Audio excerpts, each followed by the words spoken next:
이번 시간에는 비즈니스 모델 캔버스 9빌딩 블록스의 핵심 요소인 핵심 파트너십에 대해서 학습하겠습니다. 이를 통해 여러분은 비즈니스 모델 캔버스 9빌딩 블록스의 핵심 요소인 핵심 파트너십에 대해 설명할 수 있습니다. 비즈니스 모델 캔버스에 대해서 살펴보고 있습니다. 비즈니스 모델 캔버스를 구성하는 다양한 구성 요소들을 지금 저와 함께 여러분들 살펴보고 계시는데요. 이 비즈니스를 영위하는 데 있어서의 운영과 관련된 부분들, 그러니까 우리가 가지고 있는 어떤 핵심적인 자원들이라든가, 그 다음에 그 자원들을 활용해서 수반되어지는 여러 가지 핵심적인 활동들이 있음을 여러분들 아마 학습을 통해서 인식하시리라 생각이 듭니다. 그런데 문제는 대기업 같은 경우들은 사실은 대기업의 경우들도 이런 파트너십들, 그러니까 협력 업체들을 다양하게 구성해서 본인들이 다 하지 않고 그러한 것들을 이제 서로 간에 협업 체계를 구성하는 경우들이 많이 있죠. 사실은 여러분들 우리가 일상생활에서 늘 쉽게 접하는 어떤 음료라든가 스낵류라든가 이런 부분들을 구매를 하셔서 한번 그 패키지를 잘 한번 보시면요. 이런 내용들이 주로 있음을 발견하게 되시리라 생각됩니다. 판매원과 제조원이라는 그 내용을 표기를 해놓는 그것이 이제 의무적인 표기의 내용들인데요. 제품의 패키지를 잘 보시면 판매원은 예를 들어서 대기업이지만 제조원은 우리가 잘 들어보지 못한 지방에 소재한 기업일 확률이 높습니다. 그렇듯이 어떤 대기업들이라 하더라도 대기업이 소유하고 있는 공장에서 생산하는 제품들도 분명히 있겠습니다만은 많은 경우가 이러한 협력 중소기업들과 협업해서 여러 다양한 제품들을 그 중소기업에서 제조하고 이 대기업의 브랜드라든가 마케팅의 영향력을 이용해서 판매하는 경우들을 많이 볼 수가 있습니다. 아마 크게 우리가 일상에서 라면이라든가 음료라든가 이런 부분들 이렇게 드시면서 아마 크게 신경 쓰지 않으실 수 있는 그러한 부분이라고 생각이 들어지는데요.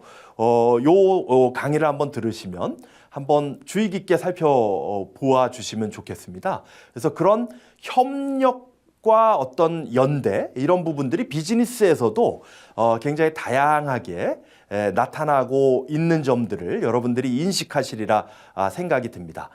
비즈니스 모델 캔버스에서 운영과 관련된 빌딩 블록들이 한 4가지 정도로 살펴볼 수가 있을 텐데 그 중에서 핵심 자원, 여러분들이 가지고 있는 핵심 자원이 물적 자원, 지적 자원, 인적 자원, 그리고 재무적 자원에서 어떤 부분들이 있는지 이런 내용들과 더불어서 그 자원을 활용한 일련의 활동들에 있어서의 어떤 제조 활동들, 기술 개발 활동들, 플랫폼 개발이라고 한다면 프로그래밍, 이런 여러 가지 활동들이 수반이 될 수가 있겠고요. 이제 오늘 이 시간에 조금 더 살펴보고자 하는 요소인 핵심 파트너십의 구축, 이 부분은 대기업뿐만 아니라 스타트업은 더더욱이나 자원이 풍부하지 않은 상황에서는 파트너십을 효과적으로 구축하는 부분들이 매우 중요한 비즈니스의 운영 요소가 되겠다라는 말씀을 드릴 수가 있는 것이죠. 그래서 스타트업의 성공을 가늠할 수 있는 매우 중요한 요소가 핵심 파트너십의 구축이라고 볼 수가 있겠고요. 이 핵심 파트너십을 어떻게 효율적으로 구축하고 안정적으로 운영하느냐에 대한 부분들이 이 스타트업의 어떤 전망을 가늠할 수 있는 매우 중요한 요소가 될 수 있겠다라는 말씀을 아울러 드려볼 수가 있으리라 생각이 듭니다. 그래서 핵심 파트너십은 우리의 비즈니스 모델을 원활하게 작동시켜 줄 수 있는 공급자와 파트너의 네트워크를 의미한다. 이렇게 한번 볼 수가 있겠습니다. 파트너십의 뭐 여러 가지 분류의 내용들을 살펴볼 수 있을 텐데 한 4가지 정도로 한번 분류해 볼 필요가 있으리라 생각됩니다. 비경쟁자들 간의 전략적 동맹, 뭐 이런 부분들도 한번 볼 수 있겠고요. 그 다음에 경쟁자들 간의 전략적 파트너십, 코피티션이라고 하는데요. 코어포레이션과 컴피티션의 합성어이죠. 그러니까 경쟁사들의 어떤 전략적 파트너십, 이런 부분들도 우리가 살펴볼 수가 있으리라 생각됩니다. 그 다음에 새로운 비즈니스 기회 획득을 위한 뭐 조인트 벤처의 형태들, 그리고 마지막으로 안정적 핵심 자원 공급망 확보를 위한 구매자 공급자와의 관계 설정. 이렇게 한 4가지 정도로 볼 수가 있을 텐데, 그래서 이러한 파트너십의 구축의 이유는 최적화와 규모의 경제를 가질 수 있고 리스크나 불확실성을 감소시킬 수 있는 부분들, 그 다음에 마지막으로는 이 자원의 어떤 효율적인 활용, 이 부분이 한 3가지 정도의 이유가 되겠다라는 말씀을 드릴 수가 있겠죠. 여러 가지 파트너십의 형태 중에서 비경쟁자들 간의 전략적 동맹, 이 부분은 한번 사례를 살펴보면 뭐 도시가스 공급 같은 게 그럴 겁니다. 아마도 지역의 도시가스를 어떤 서울 같은 경우는 뭐 워낙 지역이 방대하니까 어떤 한 사업자가 도시가스를 다 공급할 수 없습니다. 그러면 각각의 도시가스 공급, 서비스 공급업체들이 공급망을 구축해서 거기서 이제 도시가스들을 공급하게 되는 그러한 형태를 보이게 되는데요. 이 각각의 그 지역을 담당하고 있는 도시가스 회사들 간의 전략적 동맹을 맺어서 가스를 공급하는 회사, 그러니까 도시가스를 공급하는 에너지와 관련된 회사들의 어떤 그 협상력을 높이는 거죠. 그러니까 대량으로 구매를 하게 됨으로써 공급 단가를 낮출 수 있는 부분들이 되고요. 그 공급 단가의 인하라고 하는 것은 우리의 수익을 좀 더 높일 수 있는 방안들이 될 수 있는 부분들이 되니까 이러한 비경쟁자들 간의 전략적 동맹이라는 부분들 한번 우리가 파트너십을 구축하는 데 있어서 생각해 볼 필요성이 있는 부분들이 될 수 있겠다라는 말씀을 드릴 수가 있겠고요.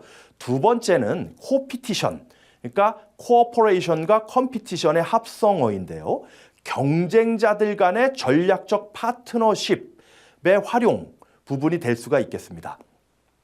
여러분들 한번 보신 적 있으시리라 생각이 드는데 은행들 간의 이 전략적 파트너십을 맺은 그러한 사례들을 한번 살펴볼 수 있습니다. 사실은 은행들은 각각의 은행들 간에 아주 치열한 경쟁을 하게 됩니다. 뭐 금리라든가 여러 가지 상품들을 가지고 고객들을 확보하기 위해서 굉장히 치열하게 경쟁을 하게 되죠. 그런데 KB국민은행이라든가 신한, 하나, 우리은행 이 4은행이 서로 연합해서 전략적 파트너십을 맺고 자동화 기기를 공통의 자동화 기기를 개발하게 됩니다. 그래서 현금 입출금이라든가 계좌이체, 통장 정리 이런 부분들을 하나의 은행 공동 ATM망을 통해서 서비스를 하고 있습니다. 이건 이제 뭐 우리가 잘 모이는 대형마트 같은 곳에 이렇게 협력 파트너십을 구축해서 은행 공동 ATM기를 도입하고 누구나 이 4은행에 거래를 하시는 고객분들이 손쉽게 계좌이체라든가 여러 현금 입출금이라든가 통장 정리 같은 여러 서비스들을 좀 활용하실 수 있게끔 그렇게 고객의 이용 편의성을 증대할 수 있는 그러한 ATM 디바이스를 개발하게 되고 그러한 서비스들을 확대해 나가고 있는 그러한 추세이기도 합니다. 이것은 이제 경쟁자들 간의 경쟁에서 그치는 것이 아니라 전략적 동맹을 맺어서 무언가 공동으로 뭔가 고객들의 편의성을 좀 높여줄 수 있는 서비스를 개발하거나 하는 부분들에 있어서 고민하고 노력하는 그러한 사례들을 우리가 현실에서 좀 보게 되는 그러한 부분들이 될 수 있지 않겠느냐라는 말씀을 드릴 수가 있겠죠. 뭐 코피티션의 사례들은 이 외에도 다양한 영역에서 지금 이루어지고 있습니다. 뭐 유재석 씨가 했던 뭐 유산슬이라는 그 부캐죠.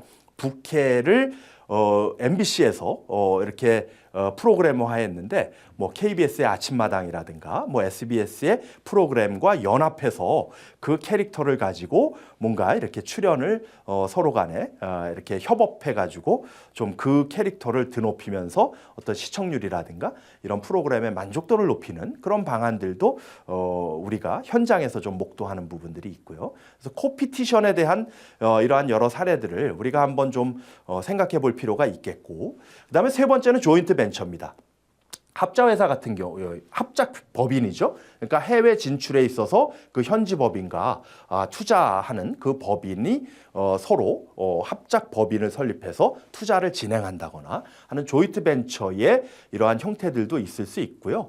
이 네 번째 이 협력 파트너십의 요소들이 아마도 스타트업 입장에서는 제일 관심이 많고 현실에서 아마 많은 부분들 진행을 할 수 있는 부분이 아닐까 생각이 드는데요.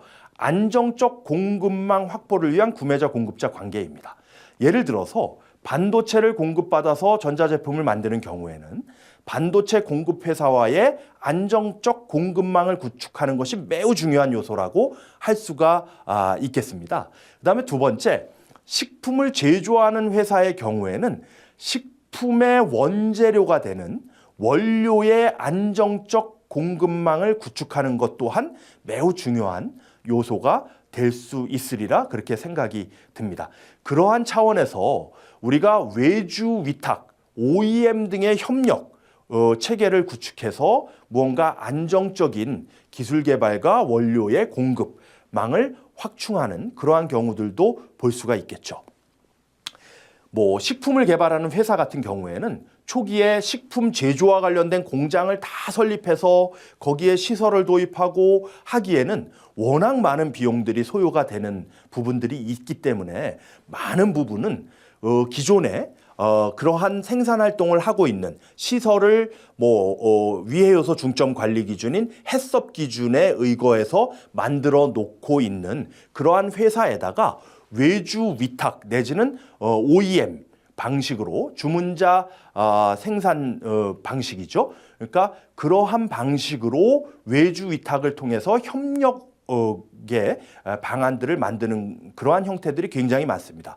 플랫폼을 개발하는 회사들도요, 프로그래머를 확보하고 있지만 이러한 프로그램 개발 전문 회사들의 어떤 외주 위탁을 통해서 그쪽에서 시제품을 제작해 오는 것을 가지고 전문 인력들이 검수하고 뭔가 고객들의 피드백에 입각한 업그레이드를 효율적으로 수행하는 경우들이 현실에서는 왕왕 존재하곤 합니다. 그래서 여러분들이 스타트업 입장에서 모든 것을 다 가져갈 수가 없는 부분들이 있으니까 어떤 원료의 안정적 공급 체계를 우리가 구축하고, 그리고 원료의 안정적 공급뿐만 아니라 이러한 기술 개발이라든가 시제품 개발에 있어서도 외주의 전문 회사들, 그러니까 외부에 있는 전문 회사들과 협력 체계를 어떻게 효율적으로 구축할 수 있느냐, 이 부분은 우리가 가지고 있는 자원의 활용과 더불어서 굉장히 중요한 의미가 있겠다라고 말씀을 드릴 수가 있겠습니다.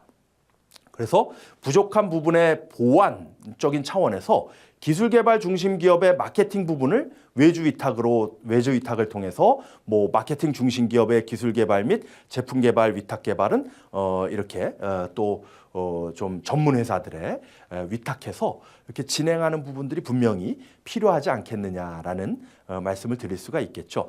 이러한 것들은 우리가 가지고 있는 자원에 제한이 있다라는 그러한 명확한 인식에서 출발한다라는 것이죠. 그러면 내가 이제 통제력을 키우고 뭔가 우리 회사의 규모를 키워서 모든 것들을 다 우리 회사에서 한다라고 하면 뭐 더 이상 좋을 게 없겠습니다만은 대부분은, 그리고 스타트업은 특히나 사업 초기에는 좀 안정적인 어떤 비즈니스의 협력 체계를 구축해서 협력하고 뭔가 좀 연대할 수 있는 그러한 부분을 통해서 좀 무언가 경쟁력을 가지고 오고 효율성을 높여나갈 수 있는 방안을 모색하는 것이 매우 중요한 요소가 될 수 있겠다라는 말씀을 드릴 수가 있겠습니다. 그래서 마지막 질문을 한번 던져보는 것이죠. 여러분들의 비즈니스에 있어서 핵심 파트너십은 어떤 회사고 누구이신가요? 라는 질문을 던지면서 오늘 강의는 여기서 마무리하도록 하겠습니다.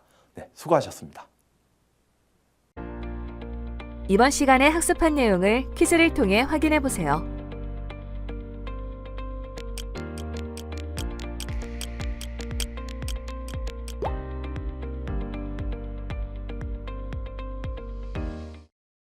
이번 시간에 학습한 내용을 정리해 보세요.